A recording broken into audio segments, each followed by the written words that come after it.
श्रावण महिना चालू आहे त्यामुळे मी निघालेली आहे सासवडला. सासवडमधील प्राचीन संगमेश्वर मंदिराच्या शंभू महादेवाचं दर्शन घेण्यासाठी. वाटेत मी थांबलेले आहे दिवे घाटामध्ये आणि ही आहे मस्तानी तलाव.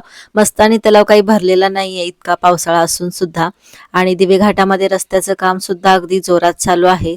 त्यानंतर आम्ही सासवडमध्ये पोहोचलो आणि हे अस्मिता वडेवाले ह्या हॉटेलचे नाश्ता जे आहेत ते खूप चांगला असतो, टेस्टी असतो. त्यामुळे इथं आम्ही ओली भेळ आणि बटाटे वडे खाल्ले आणि मग आम्ही पोहोचलो सासवडमधील संगमेश्वर मंदिरामध्ये. श्रावण महिना असल्यामुळे इथे यात्रेकरूंच्या बस सुद्धा आलेल्या होत्या. फारशी गर्दी नव्हती पण थोडीशी गर्दी होती. दर्शन खूप छान झालं. मंदिरामध्ये छान एकदम शांतता होती. खूप प्राचीन हे मंदिर आहे आणि अगदी नदी काठावरती हे मंदिर आहे, त्यामुळे इथे बरेचसे प्री वेडिंग शूट होत असतात.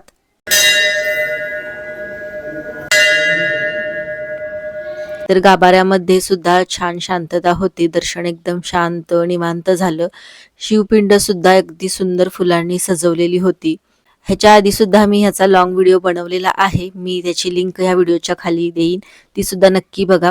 त्यानंतर आम्ही गेलो बाजूलाच असलेलं छोटंसं शिव मंदिर आहे, त्या मंदिरामध्ये दर्शन घेण्यासाठी. इथे सुद्धा काही गर्दी नव्हती, त्यामुळे दर्शन खूप छान झालं. आणि ही आहे कऱ्हा नदी. कऱ्हा आणि चांबळी म्हणजेच भोगावती नदी या दोन्ही नदींचा संगम येथे झालेला आहे, त्यामुळे ह्या मंदिराला संगमेश्वर असं नाव दिलेलं आहे.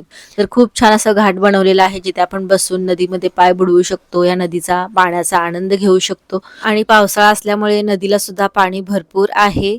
ह्या मंदिरामध्ये आल्यानंतर ह्या निसर्गाचा आनंद घेऊन आणि शंभू महादेवाचं दर्शन घेऊन मन अगदी प्रसन्न झालं.